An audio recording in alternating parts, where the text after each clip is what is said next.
What's going on, guys? Cody from MotorcycleMD. In this video, I'll be showing you exactly how to remove the carburetors from a 94 through 2003 Honda Magna VF750. This is a V4 style motor that packs 4 carburetors into this super compact box that we got to get out of this bike so that we can clean them. And I thought it'd be nice to have a nice walkthrough on how to do that. And if you clicked on this video because you have this model bike and maybe you're interested in looking at cleaning the carburetors out, well, I gotcha. In the description below, there's a link that will take you to a step-by-step video course on how to properly clean and overhaul those carburetors like a professional would, like I would if I had your bike. So there really isn't too much explanation needed on this. It's a straightforward video, how to remove them. So let's just get right into it.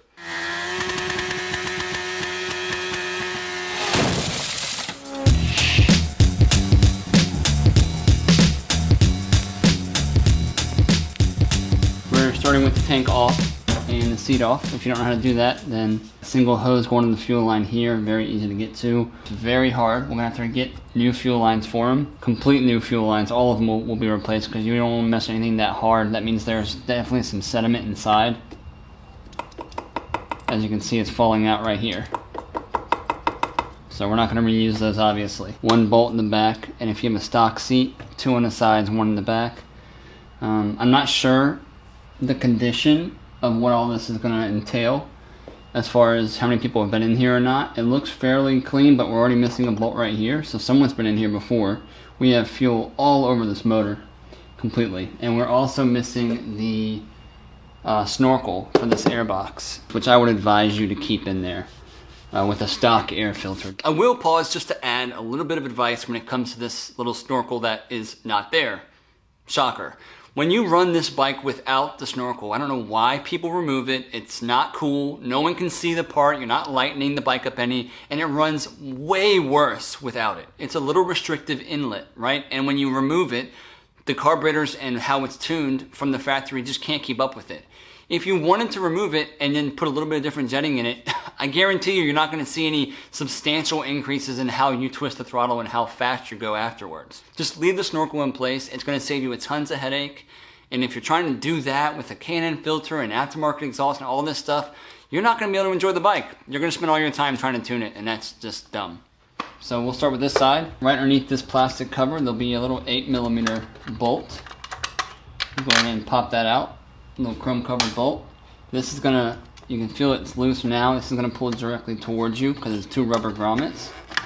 Just like that. There's the ears for them, and there's the rubber grommets. This is our sub-air filter. Sub-air filter is the filtering device for the top of the CV piston. So as these CVs inside move up and down, they're sucking and blowing out air, and it's gonna be filtered in through here. They don't want dirt entering into the carbs through the top. There's actually supposed to be a filter inside, and with my finger, I can feel that there is no filter. A lot of people don't know that. So we're going to zip that off. There's a hose that is supposed to be connected to it, but it's not right now. It's a big fat hose. It's really common sense on how to get that off. But here's our long bolt for that. The hose is right there for it. There's our metal clamp for it as well. So we can actually pop this bottom out like this. And that's where the filter was. Really nasty. We'll have to clean all that up real nice and clean and get a new sub-air filter for them. Okay, do not just delete this system. That's a bad idea. So we can throw this bolt right back in there if we want and just keep this attached. We're gonna take the ignition switch off as a whole with this thing. Here's our choke. It's actually already loose on here. Behind this choke is a little 17mm nut. You can just loosen that up when it's attached to here. You can just unscrew that and pop that choke down and get it out of the way. That's fine. This is our clutch cable over here. We can pop that out of its stay and let that just hang out right there. We won't touch that. Let's go ahead and zip these off real quick. We're gonna have to get to the wire harness from this ignition switch because we're gonna put it all off together. 10mm socket.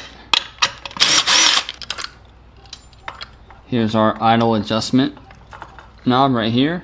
Okay, so that's out. We just go ahead and throw our bolts right back in there where they were. They are different sizes, so we just want to keep the length in the right hole. Okay, so this plastic cover right here has a little Phillips head screw. We can take that off. This has a switch on it. It might be for the highway lights. I'm not sure what this is. Nothing. That's what it is. It's nothing. Okay, so our ignition switch right here goes into a black sleeve connector right up here. We're just gonna, has a little tab on it, one-sided. Just Just gonna push it in right underneath that clamp. I'm just gonna walk this completely out. If I can get a good grip on it, there we go. And we'll set this off to the side. Our throttle cable's right here. And those things were stuck. Gummy. We want that to have way better action, don't we? Crazy. Alright, so let's get these off. See if they want to play nice or not. We might need to get an impact driver. Oh, that was easy. Oh, sweet. Just pull this down towards us. Pop that off. Pop that off. We can shove that right back up again. Get that down and out of our way. We're just going to throw these screws right back in there again. If we do split the carbs completely, we'll definitely need to do it on here. That's why all this gas is everywhere, because it's leaking fuel between the carbs. Oops, that's the wrong one. So we're going to be splitting them, which is what I advise you to do regardless. 10mm nuts that we're staring at right here all have to be cracked loose, so let's just go ahead and do them now. I'm just going to crack them loose. Not all the way out, just loose. And while we're still on this side, we can just go ahead and crack this air box loose. Let's go ahead and get this bracket off for you, because you may have the Snorkel on there. Mine does not have it. This screw loose right here, kind of hanging out in the corner.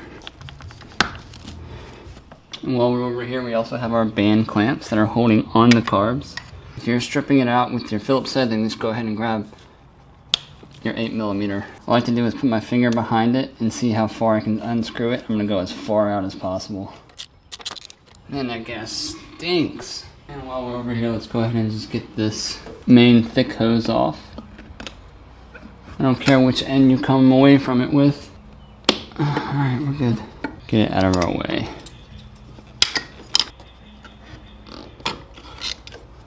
There we go. We also have another bolt like this in the center that's holding onto a little clamp with a little breather hose. That's exactly how it's supposed to be ran. Let's go ahead and get that screw out. Alright, same thing. Behind here is our thermostat. Pull it straight off towards you. Put that bolt back in there. Here we have a ground wire, which is fine. We have our thermostat sensor right here. We don't have to unplug any of that right now. We just leave that all how it is. We have a 10mm bolt right here. Okay, that's loose. We have this bolt right here. And up underneath here we have another one. We're going to completely remove this bracket. We have this one right up top. Behind this is a clamp that's holding on to this bundle of, we got a vacuum hose, we have some lines coming from the motor, and those wires here, just a little wire clamp. Just bend it out of the way, and you can pull this completely down and out. Cool. Put our bolts back where they were. And the shortest bolt up top. Here's our vacuum operated petcock. We have our fuel from the tank coming into the back of it. Then that feeds into the carbs. And when vacuum is applied, meaning the motor is running, vacuum is pulled on here. This diaphragm opens and allows that gas to flow. It's like an auto shut off. And this is probably bad. Looking at how these carbs are, how the gas is everywhere, how it smells. This is a rubber diaphragm, very thin. We're going to replace that as well. We also can look for any cracking going on at the tip of this hose here. You can just replace these if you'd like, if it has spider cracking or anything like that, or you can just clip a little bit off and reuse it, up to you. Alright, let's continue with the airbox lid. I am using JIS Style screwdrivers. I recommend you getting some. Let's go ahead and pull this cover off as well. You cannot take this off as a section, okay? There's a screw that's hidden. So we still need to continue to take off this top section first, then the middle section. In between here will be our air filter, but we'll leave this on for right now. We got that one more screw right here in the corner. Alright, so now we're going to fight a little bit to squeeze this airbox out. So if you want, just like that, it's already broken right here, this little plastic clip. But we're going to be squeezing this thing out of here. Okay? Let's see which way is the easiest way. I'm going to finish taking these bolts out. You really need all the space you can get. So that's why that Snorkel in this bracket has to come off. Looks like that side's way easier to go out on. Alright, pull it out the left hand side. And here is our air filter. Right here's a little clamp. You kind of push that together and push it out. That one's broken over here. And that's our air filter, and it's disgusting. It's like a wasp trying to get in there too. This is trash. Okay, now we can see our screw that's holding this on to here still. And one more on this left-hand side. You'll see a little mud flap in the front. That's fine, the screw should stay in there. We gotta try to work this thing out the best that we can. It's a little tricky. There you go, at the left-hand side seems to be the easiest way. Here we go, a little mud flap. Set this off to the side. If you want to, you can go ahead and put all your screws back in this if you'd like to keep track of them all. Next thing I'll do is go ahead and loosen up the clamps for these carbs as well on this side. You gotta find them. There's one. And this one is hard to get to. There it is. We have our choke cable here that we pulled out from the other side. We don't have to take that off right now. We can take that and just lay it right on top if we want. Clamps are loose, so we have our fuel hoses we have to get to. There's a couple ways you can do this. This is sitting on a bracket, obviously, that you can easily get to right here. There's two, looks like 8mm screws. You can completely just loosen this thing up. We can do that if we want.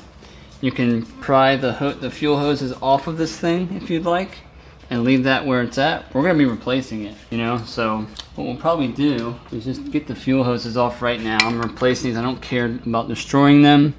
Just gonna push them off. There's one, I just used the frame. There's our main fuel line for the tank. Hard as a rock, there's crap inside. There's our second, this is our feed hose to the carbs. It's right beside it. You should be able to see it. I shouldn't have to show you. Same thing, just gonna pry it off. This one's really stuck on there. There we go. Okay, so that's off. One bolt. There's two.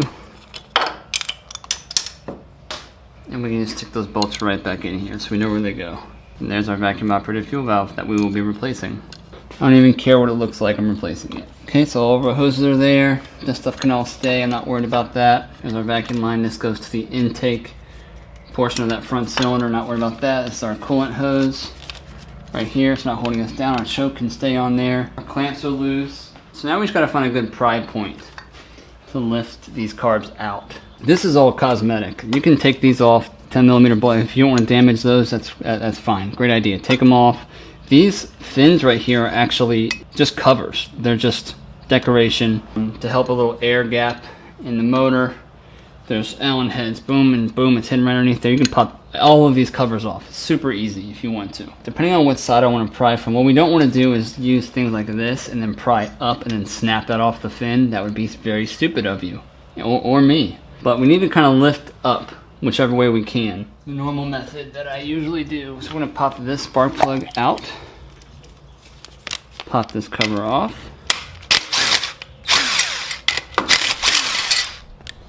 little rubber grommets underneath there, boom.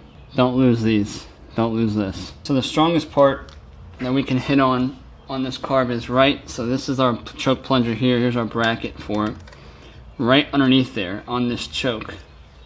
We should be able to get some leverage on that on top of this. So we're just gonna throw a little bit of a pad right there. Go right up underneath that bracket and pry up. It comes out like a complete red box.